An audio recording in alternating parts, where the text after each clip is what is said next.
નમસ્કાર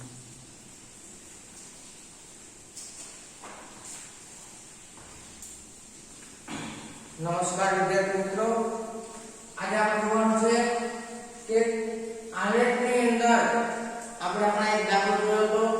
એક આલેખ બનાવ્યો હતો કે જેની અંદર માત્ર એક જ ચલ હોય એ પ્રમાણનો દાખલો છે. તો જો સમીકરણ 2y + 1 = y + 4 ને ઉકેલો અને કાર્ટેશિયન સમતલમાં દર્શાવો. આમાં ચલ કેટલા છે? એક જ છે. જો ઘણા કહે છે બે છે, અહીંયા છે ને અહીંયા છે. તો જો બંને સરખા છે, બંને ચલ y જ છે, એટલે કે એક ચલ વાળું કહેવાય. આનો આપણે આલેખ દોરવાનો છે. તો સૌપ્રથમ પ્રશ્ન કરવો પડે ને ઉકેલવું પડે. કહી શકાય કે 2y + 1 = y + 4. y ને આ બાજુ લ્યો, 1 ને સામે જ આવવાનું.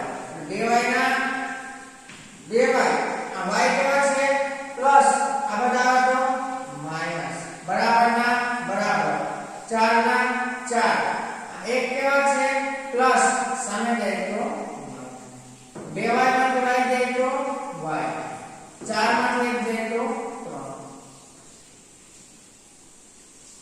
ઉકેલ શું મેળવ્યો આપણે? y = 3.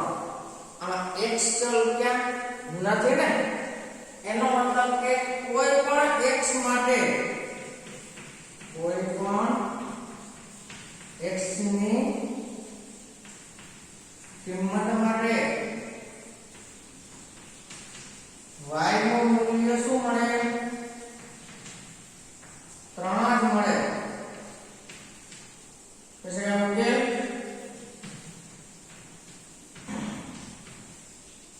ચાલો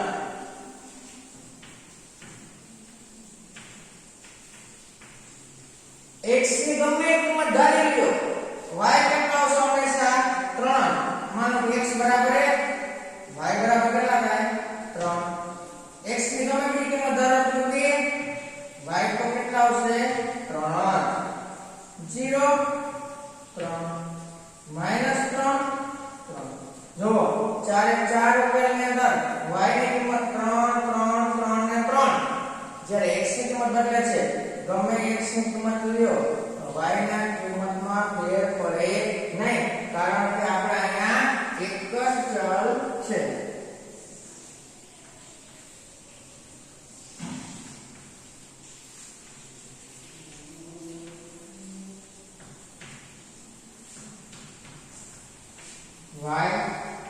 y dash 1 2 3 4 5 -1 -2 -3 -4 1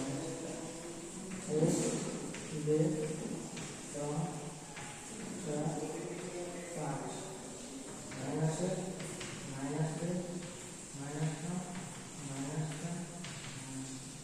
ચાલો આપણે ઉકેલને મૂકી આપણે આલેખની અંદર. એટલે કહેવાય કાર્ટેશિયન સમતલ.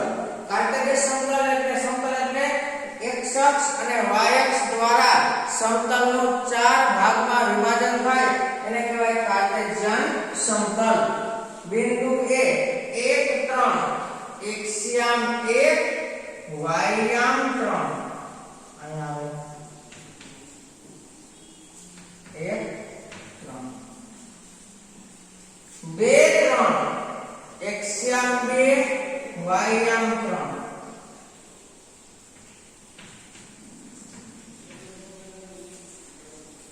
0 3, xયામ 0, yયામ 3, xયામ 0, yયામ 3.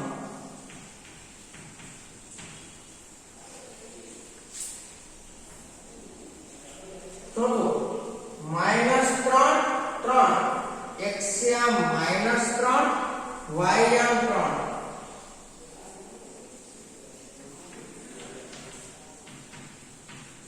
ચાર બિંદુ લાઈન લાવ્યા, a b c અને d.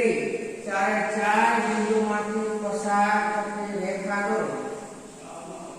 આ થઈ ગયો તમારો આપેલા